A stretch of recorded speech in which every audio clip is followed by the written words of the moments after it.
film, they told me the way I spoke wasn't Australian enough. So they made me, I pissed off all of Australia. I'm glad it's appreciated. I know. One of you bitches needs a leash. Any others? What was your favorite detail of your costume? Of my costume? Of my drive suit or of my your like fatigues or whatnot? Weird kind of detail or anything like that, or? Yeah, there was a whole bunch of stuff that I liked about it. The boots were the best. They were handmade, so they were vicious and they cut your feet. The Mad Max boots? The Mad Max boots. They had, the giant metal plate on there. I just walk up behind Hunnam and just... They were really, really cool boots. And when you put those on, you felt like you were strapping into a Jaeger before anything else. And then, of course, in the actual giant suit, my favourite bit was the pee flap, because for the first 2 days of being in the compod, that flap wasn't there. And it was like to go and take a pee was an hour. Getting out of that thing. So when they added that pee flap on day 3... Okay, so you and Robert May share a name. Was there ever like any on-set confusion or anything, or is he just like you call him like be misintroduced with? I think you'd have to be blind or stupid.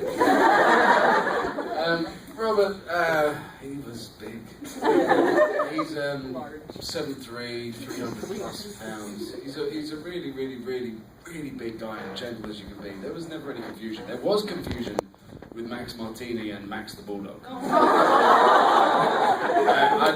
on, Max. He knows his place. Speaking of confusion, you and Charlie kind of live a lot of life with their names. I just called you the wrong name. Did he? Yeah, I called you Charlie. Charlie and I were never mistaken. Me and Diego got confused a couple of times. But you know, Guillermo actually cast me and Charlie as brothers in another movie once a long time ago. So there's always been something there. If you saw us in person, we don't look alike. He's really... I mean, I'm a big, scary guy and he's a skinny, handsome chap. So it's, he's blonde with a beard and Jackson. So I'm a fairy when I'm not here. So it's, seriously, no, there was no confusion there. So what part of England did you grow up in? Brighton? Manchester? God no, Birmingham. Birmingham? You're from Brighton. You can't say something when you're from Brighton. Why not? Brighton's the best part of England. Yeah, thank you. And we're higher up in the league in the football, but that's not any others? Okay. In your final scene with Max the Bulldog, was the emotion real?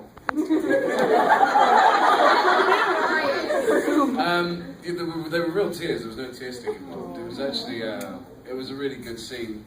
Because Guillermo had this, this is where the genius of Guillermo kind of comes into it, because I didn't have a scene without the dog.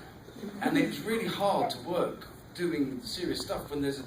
and you have to pick him up, and if you pick him up... Here's the thing, when you had to pick up Max the Bulldog, you had to grab him by the balls to support them, because they were so big.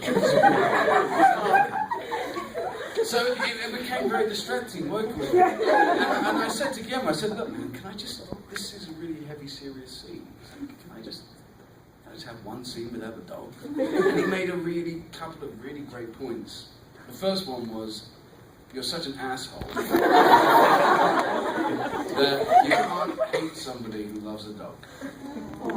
And Max the Bulldog was Chuck's redeeming quality. And then there was, there's a lot of stuff that got cut from the film. You saw one of the scenes in the deleted scenes of me and my dad arguing. But there was a lot of stuff about how we didn't communicate ever, and we communicated all our angst and love through the dog. And then, after 8 hours of crying my eyes out doing the scene, and thinking, nailed this. Guillermo walks in, and he just says, when you kneel down to say goodbye to the dog, imagine you are kneeling before your father Father for forgiveness. And I was, Max Martini just went, oh!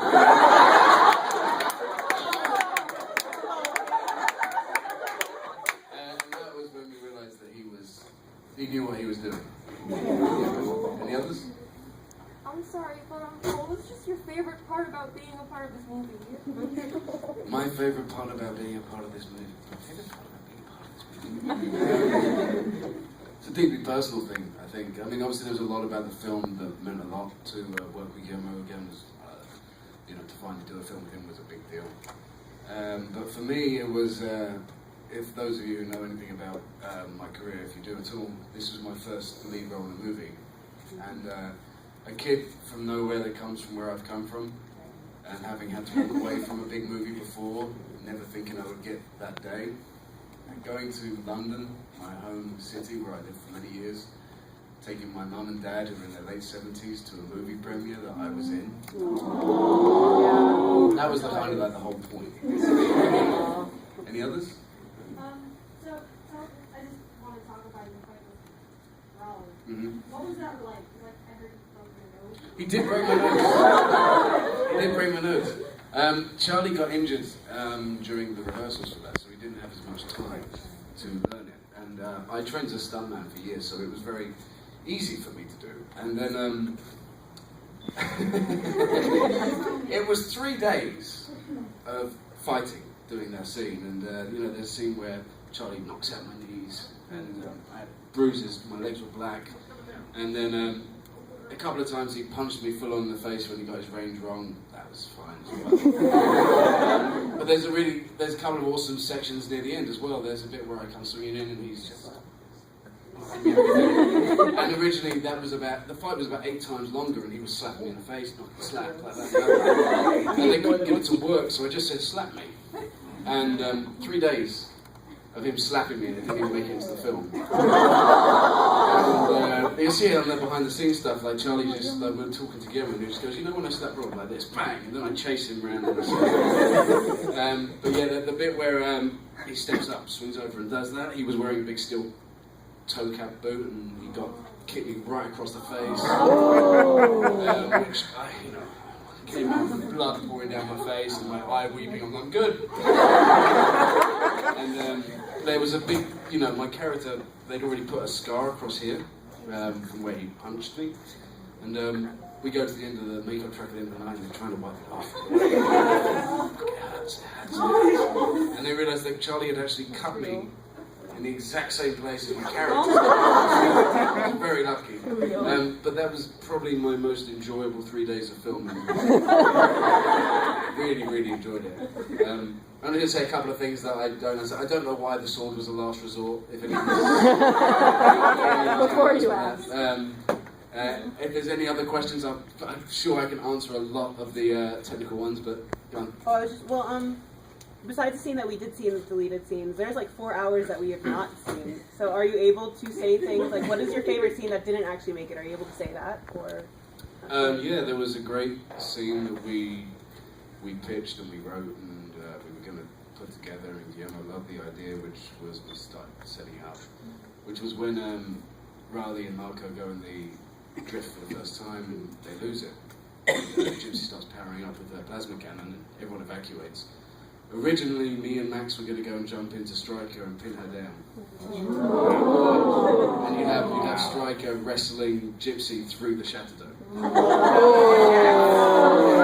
Which would have been so cool! But unfortunately, those 45 seconds would have cost about $18 million. Just didn't have the budget. So how cool is Matt Martini? His dick. Martini, I mean, how good is that casting? Seriously.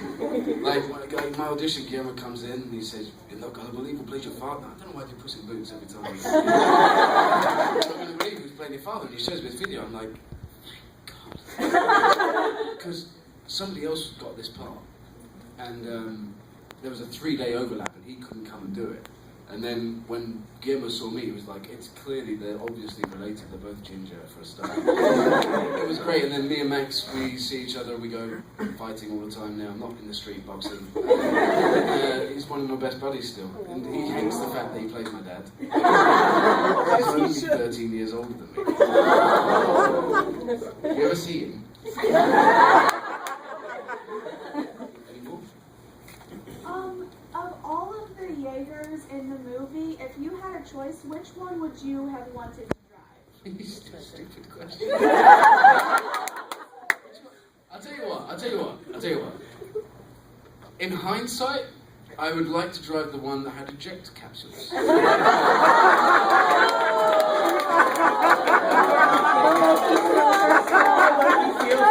Just saying.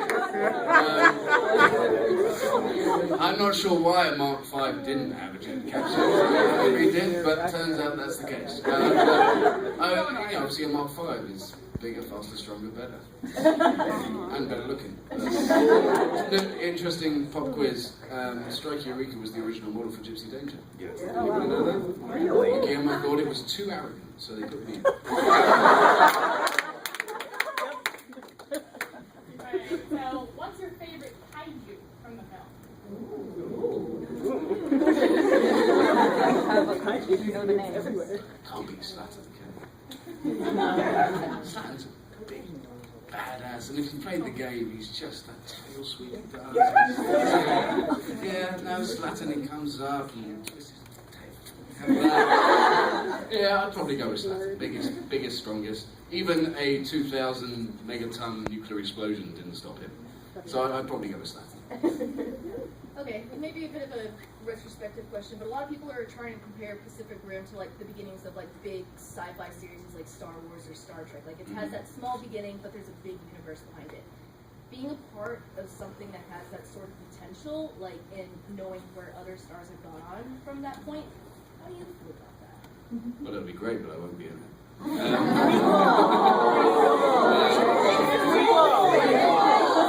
There's always prequels. I pitched an idea to Guillermo for the sequel, and it's not going to happen, so I could probably tell you what it is. I pitched this idea like it's later, and the wars happened, and the kaiju come back. So Max Martini is now obviously he is the marshal. It's Marshal Hercules Hansen. And he needs to pilot a Jaeger. They rebuild the Jaegers, and he gets in, and he can't do it because I'm not there. and every time he gets in the drift, he's just assaulted by images of me. And then towards the end of the film, when nobody else can pilot a Jaeger, he jumps in. He loses his co-pilot, who dies in the way that Diego did in the beginning. Max loses the Jaeger. And then I'm there in the drift with him.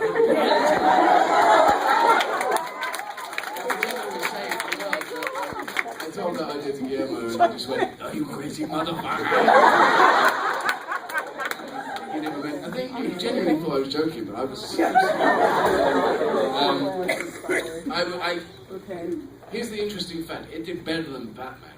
When Batman was released, there are a lot of loopholes in this film, but what people fail to realise is that whilst this is what I say about Pacific Rim, it's not necessarily a good film, but it is a great one.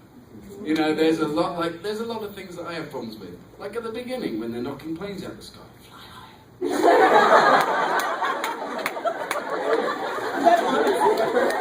You can build plasma cannons, can you? Just build 100 around. Sorted. But that's the idea. We're taking a liberty and creating something great. The only problem I have with a sequel is, well, there's no Jaegers left. We got rid of our hero Jaeger. He died in the Antiverse, and all the other Jaegers are gone. So we could go back with, Tessa Ronan, Romeo Blue in the beginning, the first. Many Jaegers there were, and we could do all that, which would be great, I think, but then you also know how it's going to end up. I hope they go on. I know that they are writing a sequel. I speak to fans about it a lot. Whether it will happen or not is a long way to say, but, even if this is just a one-off, I don't think I'll ever be proud of a movie in my entire life. So, alright, last question. Anyone? What brings you to Georgia?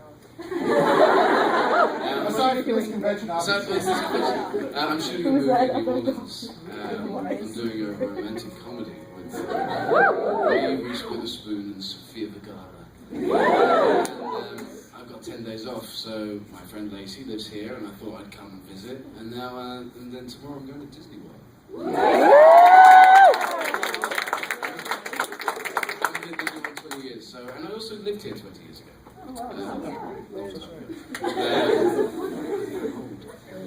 So yeah, that's why I'm here, and I saw on Twitter that this was happening. I'm really happy to be here. I'm really happy to see that you guys love it as much as I love it. So thank you very much. And thank you.